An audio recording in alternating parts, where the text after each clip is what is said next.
আউযু বিল্লাহি মিনাশ শাইতানির রাজিম। বিসমিল্লাহির রহমানির রহিম।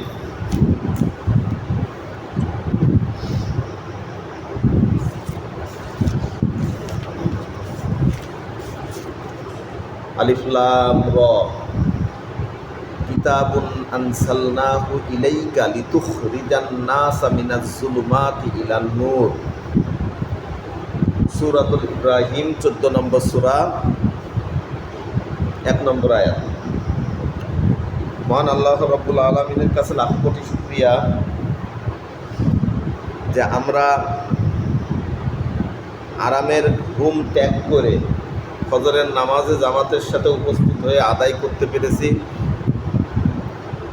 সেজন্য সবাই শুকরিয়া আদায় করি, সবাই বলে আলহামদুলিল্লাহ।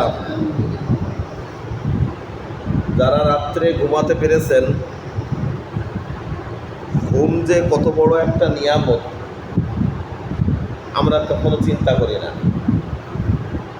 এই রাত্রে আপনি কয়টা ঘন্টা ঘুমাতে পেরেছেন বলে ওই রাত 10টা আবার সারাদিন কাজ করে রাত 10টা 11টা পর্যন্ত একটা না আপনি কাজ করার একটা সক্ষমতা অর্জন করেছেন, তাই না? গতকাল যে পরিশ্রমটা গেছে, এই পরিশ্রমটা, এই ক্লান্তি যেটা হয়েছিলেন, সেই ক্লান্তিটা সম্পূর্ণ আল্লাহ তাআলা দূর করে দিয়েছেন এই মাত্র 3-4 ঘন্টা 5 ঘন্টা আপনি যাতে ঘুমাইয়েছেন সে তার দ্বারা। এই জন্য আমি যে ঘুম থেকে উঠলাম এটার জন্য শুকরিয়া আদায় করা দরকার। এটা কিন্তু বড় নিয়ামত। যদি কারোর ঘুম না হয়, বিছনায় যাওয়ার পরে বিছনায় শুয়ে আছে কিন্তু ঘুম হচ্ছে না, এর মতো কষ্ট আর কিছু নাই। খুবই কষ্টদায়ক একটা বিষয়। শুয়ে আছি, ঘুমানোর চেষ্টা করছি, ঘুম হচ্ছে না, আগামী দিন বিভিন্ন কাজ আছে, প্রয়োজন আছে, অথচ রাত্রে ঘুমাতে পারলাম না। আগামী দিনটা অর্থাৎ পরবর্তী দিনটাই আমাদের খুব খারাপ, মানে কষ্টের মধ্যে কাটে, শারীরিক কষ্ট হয়, জীবাণী আসে বা কোনো কাজে ভালো লাগে না, এরকম থাকে। এই কারণে ঘুম যে আল্লাহ তাআলার নিয়ামত, এটা এক প্রকার মৃত্যুর সাথে তুলনা করা হয়েছে, এক প্রকার মৃত্যুর সাথে তুলনা করা হয়েছে। যে এই যে মৃত্যু, ঘুম মানে মৃত্যু, এই মৃত্যুর থেকে মহান আল্লাহ তাআলা যদি উঠায় আমাকে, তাহলে আমি উঠতে পারবো, তাছাড়া কিন্তু আর উঠার ক্ষমতা নেই। অনেকে ঘুমের মধ্যে মারা যায়, ঠিক না? কাজেই এই ঘুমাতে আমরা পারলাম, এর জন্য মহান আল্লাহ তাআলার কাছে আমরা শুকরিয়া আদায় করি এবং যথাসময়ে উঠে আমরা জামাতে আসতে পেরেছি, সেজন্য বলি সুবহানাল্লাহ। আজকে আমি খুব সংক্ষিপ্ত আকারে একটা বিষয় নিয়ে আলোচনা করব, একটি ফরজ বিধান যা আমরা সবাই ছেড়ে দিয়েছি, আমরা এই বিষয়ে পদক্ষেপ নিই না। সূরাতুল ইব্রাহিম 14 নম্বর সূরার 1 নম্বর আয়াত আমি যেটা তেলাওয়াত করেছি, এই আয়াতের পরিপ্রেক্ষিতে আমি কিছু কথা বলবো। এখানে আল্লাহ তাআলা বলেছেন আলিফ লাম র। এটা কাটা অক্ষর, হরফে মুকাত্তাআত, এর অর্থ কেউ জানে না। এই অর্থ নিয়ে অত গবেষণা করতেও আল্লাহ তাআলা নিষেধ করেছেন, এটার অর্থ আল্লাহ তাআলা জানেন। তারপরে বলছেন কিতাবুন আনসালনাহু ইলাইকা লিতুখরিজান নাসা মিনাজ যুলুমাতি ইলান নূর। আমি আপনার প্রতি, হে নবী, পাক সাল্লাল্লাহু আলাইহি ওয়াসাল্লামকে লক্ষ্য করে বলেছেন যে হে নবী, আমি আপনার পরে এমন একটা কিতাব অবতীর্ণ করেছি, এমন একটা গ্রন্থ, এমন একটা কিতাব বা বই নাজিল করেছি যেটা মানুষকে কি করবে, অন্ধকার থেকে আলোর দিকে নিয়ে আসবে। কি করবে? অন্ধকার থেকে আলোর দিকে নিয়ে আসবে। মিনাজ যুলুমাতি ইলান নূর। যুলমাত অর্থাৎ অন্ধকার, ঠিক আছে? অন্ধকার বা খারাপ থেকে, এটা সব অর্থই করা যায়। খারাপের থেকে ভালোর দিকে নিয়ে আসবে, অন্ধকার থেকে আলোর দিকে নিয়ে আসবে। একটা লোক যদি খারাপ পথে থাকে, তাহলে আমরা কি বলি? সে অন্ধকার জগতে রয়েছে। যদি ভালো পথে আসে, সে বলবো, তাহলে বলি কি? সে ভালোর পথে আছে বা সে আলোর পথে আছে, তাই না? তাহলে এই যে কিতাবটা, এই কিতাবটা মানুষকে খারাপ থেকে ভালোর পথে নিয়ে আসবে, অন্ধকার থেকে আলোর পথে নিয়ে আসবে, অজ্ঞতার থেকে জ্ঞানের দিকে নিয়ে আসবে। আপনি যেদিকেই অর্থ করেন, এমন একটা কিতাব আপনাকে দেওয়া হয়েছে যে এই কিতাবটা মানুষকে খারাপ থেকে ভালোর দিকে নিয়ে আসবে, অন্ধকার থেকে আলোর দিকে নিয়ে আসবে। এই কিতাবটা ঘরে থুয়ে দিলে কি এই কিতাব আমাদের আলোর দিকে নিয়ে আসবে? তাহলে এই কিতাবের মধ্যে আল্লাহ তাআলা কি বলেছেন, কিভাবে নির্দেশনা দিয়েছেন, সেই বিষয়গুলো আমাদের জানা দরকার। আচ্ছা, আমরা তো আলোচনা করি টুকটাকটা। আজকে যে বিষয়টা আলোচনা করব, এর আগেও বলেছি, এই পবিত্র কোরআনটা আল্লাহ তাআলা যেটা নাজিল করেছেন, এটা কিন্তু টোটাল সম্পূর্ণ কোরআন শরীফটাই দাওয়াতের একটা ছকে বাঁধা। আপনি যেখানেই যাবেন সেখানেই মানুষকে দাওয়াত দেওয়া, মানুষকে ভালো কাজের প্রতি আহ্বান করা, খারাপ কাজ থেকে বিরত থাকা, সব কিছু এর একটা ছকে বাঁধা। ঠিক আছে? একটা কথা চিন্তা করে দেখেন, হুজুর পাক সাল্লাল্লাহু আলাইহি ওয়াসাল্লাম এরপরে এই যে 23 বছর ধরে এই গ্রন্থটা, এই কিতাবটা আল্লাহ তাআলা নাজিল করলেন, উনি যদি নাজিল হয়েছে ওনার কাছে, উনি যদি চুপ করে থাকতেন, কারোর কাছে পৌঁছিয়ে না দিতেন, কাউকে দাওয়াত না দিতেন, তাহলে এটাকে আমাদের পর্যন্ত আসতো? আসতো না? আসতো না। কারণ উনি একটা বিষয়ও চুপ থাকেননি। ওনার পরে আল্লাহ তাআলা যেটা দিয়েছেন তিনি সেটা পৌঁছিয়ে দিয়েছেন, সেটা দায়িত্ব পালন করে গেছেন। এবং বিদায় হওয়ার সময় যখন লক্ষ লক্ষ সাহাবী তার সামনে ছিল, সবার সামনে তিনি সাক্ষ্য গ্রহণ করেছেন যে আমার পরে যে দায়িত্বটা দেওয়া হয়েছিল, আমি কি তোমাদের কাছে সেটা ঠিকমতো পৌঁছাই দিয়েছি কিনা। সাহাবীরা সবাই এক বাক্যে স্বীকার করেছেন, হ্যাঁ আপনি ঠিকমতো পৌঁছিয়ে দিয়েছেন। এই প্রশ্ন যদি আমাকে করা হয়, আমরা কি ওরাসাতুল আম্বিয়া, আমরা আম্বিয়ার ওয়ারিস না, নবীর উত্তরাধিকারী না? তাহলে এই দায়িত্ব তো আমাদের। আমাকে যদি প্রশ্ন করা হয় যে তুমি এই দায়িত্ব কতটুকু পালন করেছো, আপনাকে যদি প্রশ্ন করা হয় এই যে আরেকজনের কাছে পৌঁছে দিয়া, এই যে কোরআনটা দাওয়াতের ছকে বাঁধা, অর্থাৎ যাই জানো সেটা অপরের কাছে পৌঁছিয়ে দাও। ওই যে হাদিস অনেকবার বলেছি, বাল্লিগু আন্নি ওয়ালাউ আয়া, হুজুর পাক সাল্লাল্লাহু আলাইহি ওয়াসাল্লাম বলেছেন, আমার পক্ষ থেকে যে আয়াতি জানো, যে হাদিসই জানো, সেটা আরেকজনের কাছে পৌঁছিয়ে দাও। এই দায়িত্বটা আমরা কতটুকু পালন করেছি, এই বিষয়ে যদি প্রশ্ন করা হয় আমরা কি উত্তর দিব? উত্তর দেওয়ার ক্ষমতা আছে আমাদের?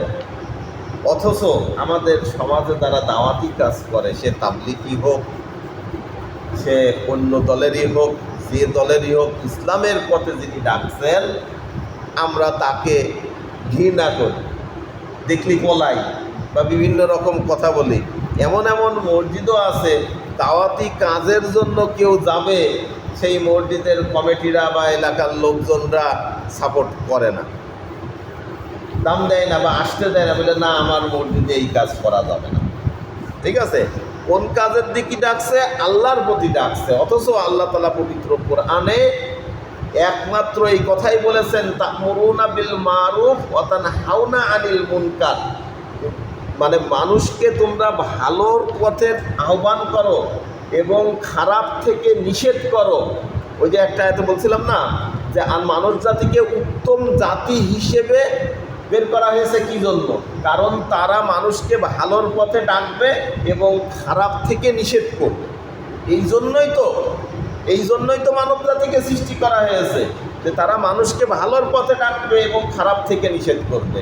অথচ এই দাওয়াতি কাজ থেকে আমরা বিরত আছি, আমরা ছেড়ে দিয়েছি। আমি দিনের মধ্যে কয়জন মানুষকে আল্লাহর পথে আহ্বান করি একজনকেও? অনেক সময় দেখা যাচ্ছে আমরা তো এই বিষয়ে কোনো অগ্রসরই হইনি, কোনো কাজই করি না, অথচ এটা ফরজ বিধান। আল্লাহ তাআলা বলেছেন এটা ফরজ বিধান, উদু ইলা সাবিলি রব্বিকা বিল হিকমা ওয়াল মাউইদাতিল হাসানা, তোমরা মানুষকে আল্লাহর পথে ডাকো সুন্দর সুন্দর কথা দ্বারা। অনেকবার বলেছি আয়াত, ওয়াজ নসিহতের দ্বারা মানুষকে আল্লাহর পথে ডাকো, ভালোর পথে ডাকো এবং খারাপ থেকে বিরত রাখার চেষ্টা করো। আমরু বিল মারুফ ওয়ান নাহি আনিল মুনকার, সৎ কাজের আদেশ দাও, অসৎ কাজ থেকে বিরত রাখো। যে খারাপ পথে যাচ্ছে তাকে খারাপ কাজ থেকে বাধা দাও, যে ভালোর পথে আসছে তাকে আরও ভালো কাজের প্রতি উদ্বুদ্ধ করো।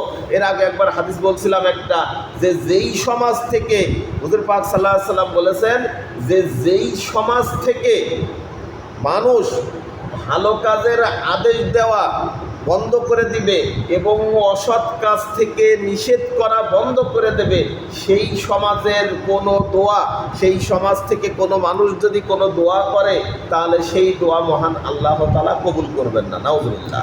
এবং সেই সমাজকে বিভিন্ন রকম গজবে নিপতিত করবেন। সেই গজবগুলা কি? এলাকায় চুরি বেড়ে যাবে। আপনার এলাকায় যদি আপনি এই কাজ বন্ধ করে দেন তাহলে চুরি বেড়ে যাবে, ঠিক আছে? নেশা, মদ, আবোল তাবোল যত অপকর্ম, জুয়ো, সব কিছু চলবে। কারণ আপনার কথা বলার দ্বারাই এই জিনিসটা কি হবে থেকে সমাজটা উঠে আসবে। আপনি যদি কথা না বলেন তাহলে কে কথা বলবে? আপনি মনে করছেন যে আমি বলবো না, আমার পিঠ বেঁচে থাক, আমার পরিবার বেঁচে থাক, সব কিছু বেঁচে থাক। আরেকজন বলছে ও মাইর খাবে, ওর ধরবে, ওর পুলিশি ধরে নিয়ে যাবে, ওর পথে যাক, আমি চুপ থাকি, আমার তো কিছু, আমি শুধুমাত্র নামাজ পড়ে গেলাম, হয়ে গেল। অত সহজ না ইসলামটা। ইসলামটা আসলেই অত সহজ না। ইসলামটা যদি আপনি মানার চেষ্টা করেন প্রত্যেকটা জিনিস, তাহলে আপনার জন্য সহজ হবে। আর তাছাড়া আমি যদি মনে করি, প্রচুর লেকচার দেখবেন, জাহাঙ্গীর স্যারেরও কথা পাবেন, আহমদুল্লাহ, শেখ আহমদুল্লাহ আছে, রাজ্জাক বিন ইউসুফির কথা আছে, অনেকের কথাই আছে, দেলোয়ার হোসেন সাইদির কথাও বলছি। সবাই বলেছেন যে শুধুমাত্র নামাজ পড়ে যদি আপনি মনে করেন জান্নাতে যাবেন, এটা অত সহজ বিষয় না, এটা অত সহজ বিষয় না। কোরআন হাদিস গাইকে এর প্রমাণ কোথাও দেখাতে পারবেন না যে শুধুমাত্র একটি বিধান নামাজ পালন করেই আপনি চলে যাবেন আল্লাহর সেই মঞ্জিলে মাকসাদে, যেখানে যাওয়ার টার্গেট। এত সহজ না। ইসলামটা আমাদের একটু অগ্রসর হবে। কারণ আপনি আজকে চুপ আছেন বিধায় আপনার এলাকার পরিস্থিতি খারাপ। আপনি কথা বলা শুরু করেন, সম্মিলিতভাবে দেখবেন যে আমরা এলাকায়, যে এলাকায় বসবাস করছি, সেই এলাকায় খারাপ লোকের সংখ্যা খুবই কম, হাতে গোনা দুই একজন, তাই না? হাতে গোনা দুই একজন, ভালো লোকের সংখ্যাই বেশি। এই ভালোরা মিলে আমরা ওই 2-4 জন খারাপ লোককে যদি কন্ট্রোল না করতে পারি, যদি নিষেধ না করতে পারি, তাহলে এর থেকে বড় লজ্জার আর কি হতে পারে? এর থেকে বড় লজ্জার আর কিছু হতে পারে না। কাজেই আল্লাহ তাআলা তো তখন রাগান্বিত হবেই, তখন আমাদের ঘরে গজব দিবেই। এই কোরআনটা কি নিজে কোনো কথা বলতে পারে? এই কোরআন আমার বাড়িতে যদি ছিঁড়া কাপড়ি জড়ায়, ওই আগে দেখতাম, এখনও তো আছে অধিকাংশ বাড়িতেই কি হয়, ছিঁড়া কাপড়ি জড়ায় ওই যে আলমারির মাথার পরে থুয়েছে বা উঁচু জায়গায় থুয়েছে, ও যে বছরের পর বছর চলছে, ওখানে হাত দেওয়ার কেউ নাই। কিন্তু এই কোরআনটা তাহলে আমাকে আলোর থেকে, অন্ধকার থেকে আলোর দিকে নিয়ে আসবে কি করে? নিজেই তো অন্ধকারের মধ্যে পড়ে রয়েছে। এই কোরআনটা যদি আমি গলায় তাবিজ বেঁধে ঘুরাইলে বেড়াই, ছোটো ছোটো কোরআন অনেকের গলায় আছে, সামান্যতম লাভ নেই, বরং আরও গুনাহ, বরং আরও গুনাহ। কারণ ওই অবস্থায় আমি বাথরুমে যাচ্ছে, যিনি অনেকেই গলায় ঝুলে রাখে। আবার দোকানে কি করি, বিভিন্ন রকম নকশা লিখে রেখে দিই, সূরা ফাতিহার নকশা অক্ষর দিয়ে রেখে দিই, বা একটা সূরা আয়াতুল কুরসি দোকানে ঝুলেই থুলাম। আমার ব্যবসা করলাম, অবৈধ ব্যবসা, অথচ দোকানে আয়াতুল কুরসি ঝুলছে। ব্যবসাতে আমার সুদির কারবার চলছে অহরহ, বিভিন্ন জায়গা থেকে লোন নিয়ে আমার ব্যবসা পরিচালনা হচ্ছে। এর কোরআন ঠেকাবে কী করে? এই কোরআনের আয়াতটা আমার বুঝতে হবে, সেই অনুযায়ী আমল করলে তারপরে এটা আমাকে ঠেকাতে পারবে। তাছাড়া আমি নিজে অগ্রসর না হলে এর কোনো, নিজে ইচ্ছা করে আমার বাড়ি 5টা কোরআন শরীফ আছে, আপনার বাড়ি 1টা কোরআন শরীফ আছে, এই কারণে আমার বাড়ি বেশি রহমত আসবে, এরকম বিষয় না, বিষয় এটা না। তাদের এই দাওয়াতি কাজ, আজকে যে বিষয়টাই বলতে চাচ্ছিলাম, আমরা যদি দাওয়াতি কাজ না করি তাহলে মহান আল্লাহ তাআলা আমাদের সকল প্রকার দোয়া কবুল করবেন না, কোনো প্রকার দোয়া কবুল করবেন না। 1 নম্বর গেল। 2 নম্বর আসছে, তিনি আমাদের পরে বিভিন্ন রকম গজব ঢেলে দিবেন, ঠিক আছে? এই গজব থেকে বাঁচার জন্য আমাদেরকে অগ্রসর হওয়া দরকার।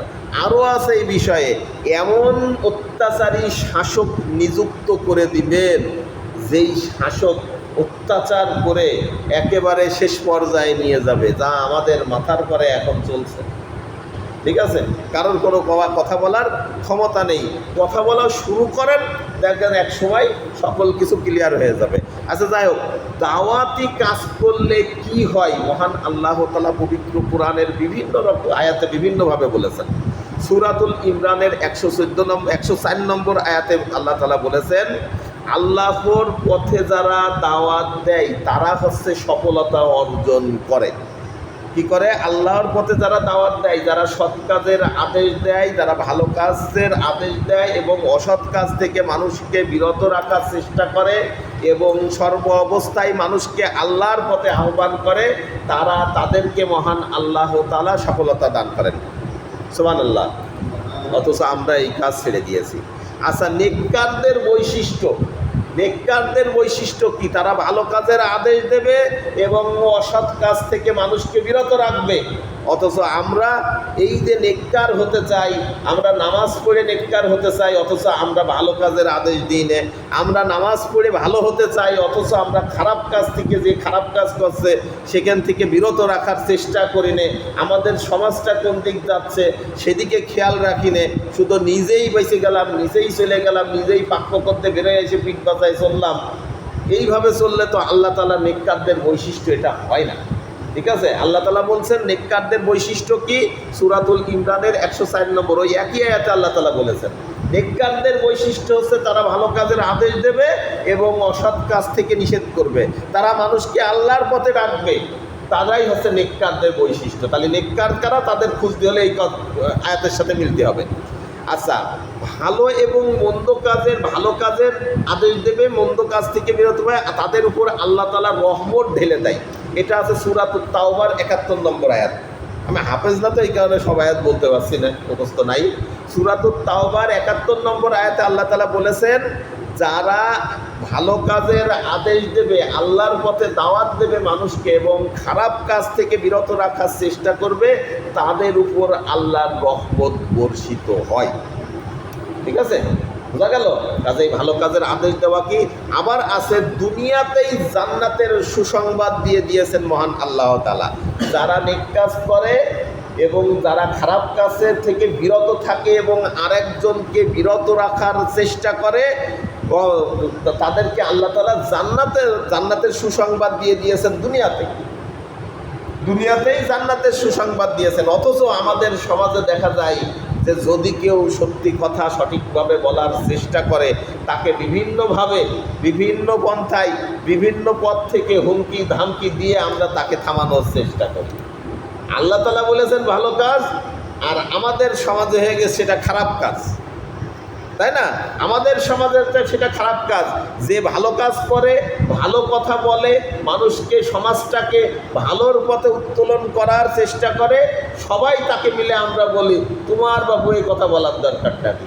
তোমার অত খাইয়ে দেয় কাজ নেই, এই কথা বলার দরকারটা কি? যা হচ্ছে হোক, নামাজ পড়ার দরকার, নামাজ পড়বা, বাড়ি চলে আসবা। ঠিক আছে? অথচ আল্লাহ তাআলা এই কথা বলিনি, কারণ আপনার দ্বারা, আমার দ্বারা, এই সমাজের আর 5 জনের দ্বারা এই কোরআনটা প্রতিষ্ঠিত হবে। এই কোরআনটা প্রতিষ্ঠা করার জন্য মহান আল্লাহ তাআলা আর কোনো নবী পাঠাবেন না। দায়িত্ব কার? আপনার দায়িত্ব, আমার দায়িত্ব।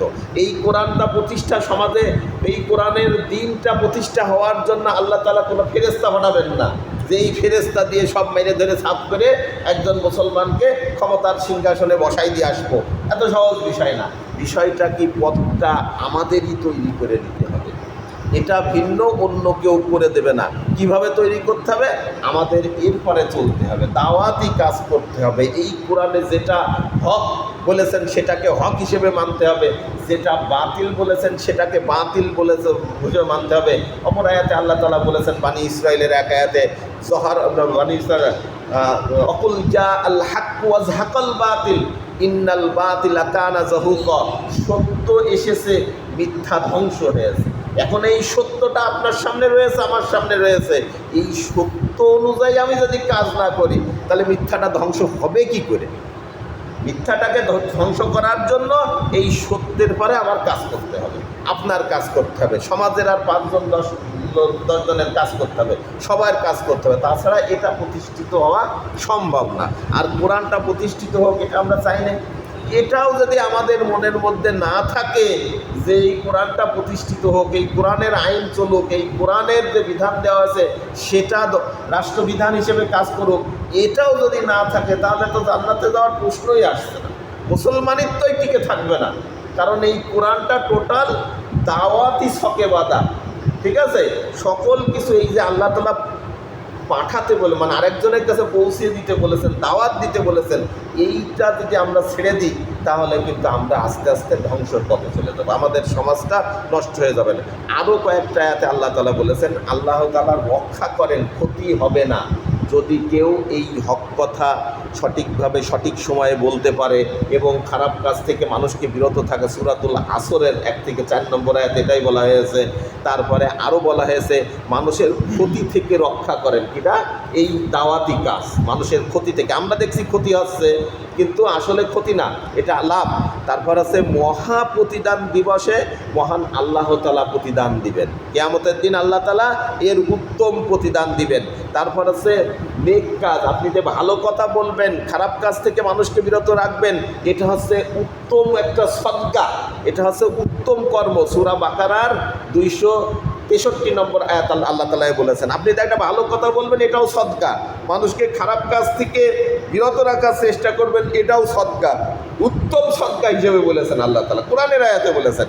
তারপর হচ্ছে সর্বোত্তম ব্যক্তি, হাদিসে আসছে কি সর্বোত্তম ব্যক্তি কোন ব্যক্তি, যেই ব্যক্তি মানুষকে আল্লাহ তাআলার প্রতি ডাকে এবং খারাপ কাজ থেকে নিষেধ করে, এই ব্যক্তি হচ্ছে সর্বোত্তম ব্যক্তি। কাজে আমরা দাওয়াতের কাজে অংশগ্রহণ করতে পারি না? অবশ্যই অংশগ্রহণ করবো। আপনি আপনার যেই স্থানে আছেন সেখান থেকে মানুষকে দাওয়াতের পথে আহ্বান করেন, মানুষকে ইসলামের পথে আহ্বান করেন। আপনার সামনে কেউ যদি খারাপ কাজ করে তাকে খারাপ কাজ থেকে বিরত থাকার চেষ্টা করেন। একটু মুখটা খুলি, আমরা এই জবানটা যদি আমরা না খুলি এরও কৈফিয়ত দেওয়া লাগবে আল্লাহর কাছে। তোমার বলার ক্ষমতা দিছিলাম, কথা বলার ক্ষমতা দিছিলাম, কেন তুমি ভালো কথা বলোনি, কেন তুমি খারাপ কাজ থেকে নিষেধ করনি, কেন তুমি কোরআনের এই এই আয়াতগুলো প্রতিষ্ঠা করার চেষ্টা করনি, এর উত্তর দেওয়া লাগবে না আমাদের? আমাদের দরকার আসলে দাওয়াতি কাজের সাথে আমরা শরীক হই। কোরআনের যেখানেই যাবেন প্রতিটি আয়াত দাওয়াতের ছকের মধ্যে বাঁধা, একেবারে দাওয়াতে। এখন এই আয়াতটা যদি আমি জানলাম আরেকজনের কাছে পৌঁছিয়ে না দিলাম তাহলে কিভাবে হবে? কিভাবে আরেকজন জানতে পারবে? আপনার সন্তান কিভাবে জানতে পারবে? আমাদের সন্তানরা সাধারণত কি শেখে, যে আমার বাপ দাদাকে দেখেছি নামাজ পড়তে মসজিদে যাতে জুমার দিন, ওই জুমার দিন আসে। অন্যান্য ওয়াক্তে অনেকের পিতা দেখা গেল বাচ্চাটা হাতে ধরে নিয়ে আসলো তো আসলো, তাছাড়া অধিকাংশ বাপরা কী করে, নিয়ে আসতে চায় না। একটু ছোটো মানুষ নিয়ে যাবো, মসজিদে যায় ডিস্টার্ব করবে না, লোকে বিরক্ত হবে না, বকাবকি করবে না, নিয়ে আসেও না। আমরাও সেরকম হয়েছি, মসজিদ থেকে কমিটিরাও সেরকম ঘোষণা দেয় বাচ্চাদের নিয়ে আসবেন না, কাতার থেকে বের করে দেন, পাশে দাঁড়াবে, বাপের পাশে এসে বাপের পাশে দাঁড়ালে একটু শান্ত থাকতো। ও যদি বের করে দিয়ে আমি পিছনের কাতারে দিয়ে দিই, ও তো দুষ্টুমি করবে, তাই না? এই কারণে আমরা চেষ্টা করব সবাইকে ভালোর পথে নিয়ে আসার জন্য। নিজেই শুরু করি না কি জন্য, নিজেই একটু দাওয়াতের কাজ আমরা শুরু করি, মানুষকে ভালোর পথে আহ্বান করি, চোখের সামনে যেটা খারাপ করবে সেটা থেকে বিরত রাখার আমরা চেষ্টা করব। দাওয়াতি কাজ ছাড়া এই যে ফরজ একটা বিধান, এই বিধানটা কিন্তু আমরা ছেড়ে দিয়েছি। যেমনভাবে নামাজ আপনার পরে বিধান, তেমনিভাবে দাওয়াতি কাজ করা, মানুষকে আল্লাহর পথে ডাকা, খারাপ কাজ থেকে নিষেধ করা, ভালোর প্রতি আহ্বান করা, এটাও আপনার পরে ফরজ, আমার পরে ফরজ। শুধু নামাজ ফরজ না, কিন্তু অনেক ফরজ আছে যা আমরা ফরজ হিসেবে মানিই নে, আরেকজন করছে তাকেও আমরা ক্রিটিসাইজ করি, বিভিন্ন রকম উপহাসমূলক কথা বলে থাকি। খুব সাবধান। একজন ভালো কাজের দিকে যাচ্ছে, তাকে উপহাসমূলক কথার কারণে যদি সে বিরত থাকে তাহলে কিন্তু বিরাট ক্ষতির মধ্যে পড়ে যাবো আমরা। কাজে আমরা দাওয়াতি কাজ করতে পারবো না। আপনি আপনার জায়গার থেকে দাওয়াতি কাজ করেন। আপনি একটা ফকিরকে ভিক্ষা দিচ্ছেন, ভিক্ষা দেওয়ার সময় জিজ্ঞেস করতে পারেন না যে আপনি যে ভিক্ষা নিতে এসেছেন কী সমস্যা, হ্যান ত্যান, ফজরের নামাজ পড়েছেন কোথায়, সে নিশ্চয়ই উত্তর দেবে। ঠিক আছে, সে যদি সত্যবাদী হয়ে থাকে, ওই দিন যদি না পড়ে পরবর্তী দিন পড়িয়ে এসে আপনার কাছে ভিক্ষা চেতে আসে। আস্তে আস্তে আমরা আগাই, না আগালে কিন্তু হবে না, আমাদের সমাজটা ধ্বংসের পথে চলে যাবে। তাহলে মহান আল্লাহ তাআলা আমাদের তৌফিক দান করুক, আমরা যেন আল্লাহ তাআলার এই ফরজ বিধানটা সঠিকভাবে পালন করতে পারি এবং মানুষের কাছে ইসলামের দাওয়াতটা আমরা পৌঁছে দিতে পারি। পারা যাবে না? একটু সবাই চেষ্টা করি, যার যার স্থান থেকে আমরা চেষ্টা করি। মহান আল্লাহ তাআলা আমাদের তৌফিক দান করুক, আমরা যেন দাওয়াতটা সবার কাছে পৌঁছাতে পারি এবং এই কাজটা আমরা যেন নিয়মিত করতে পারি।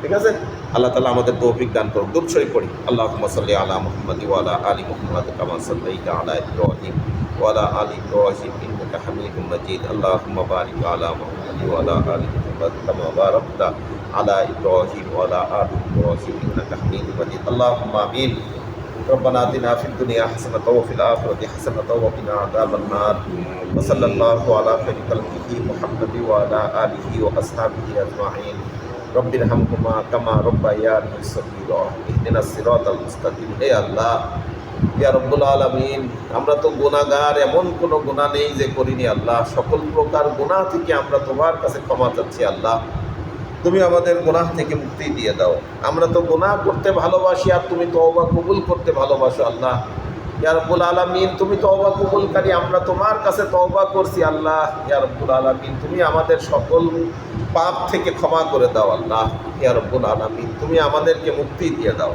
ইয়া রব্বুল আলামিন আমরা যেন তোমার হুকুম আহকামকে সঠিকভাবে জমিনে বিস্তার করতে পারি সেই তৌফিক দান করে দাও ইয়া রব্বুল আলামিন তুমি যে দাওয়াতের কথা বলেছো মানুষকে ভালোর পথে আহ্বান করার কথা বলেছো খারাপ থেকে নিষেধ করার কথা বলেছো আল্লাহ আমরা যেন মানুষকে ভালোর পথে আহ্বান করতে পারি খারাপ থেকে নিষেধ করতে পারি এবং আমরাও যেন ভালোভাবে চলতে পারি ভালোর পথে চলতে পারি সেই তৌফিক দান করে দাও ইয়া রব্বুল আলামিন আমরা যেন তোমার দিন কায়েমের জন্য পবিত্র কোরআনের আয়াত এবং পবিত্র কোরআনের সকল বিধানগুলো প্রতিষ্ঠা করার কাজের সাথে যুক্ত থাকতে পারি সেই তৌফিক দান করে দাও ইয়া রব্বুল আলামিন আমাদের মনের মধ্যে যে ভুল ধারণা আছে যে একটা মানলেই আমরা জান্নাতে চলে যাব আল্লাহ আর অন্যান্য বিধান আমাদের মানা লাগবে না নাউজুবিল্লাহ আল্লাহ ইয়া রব্বুল আলামিন আমরা যেন তোমার পবিত্র কোরআনের সকল বিধান সকল বিধি বিধানগুলো সঠিকভাবে মেনে যেতে পারি সেই তৌফিক দান করে দাও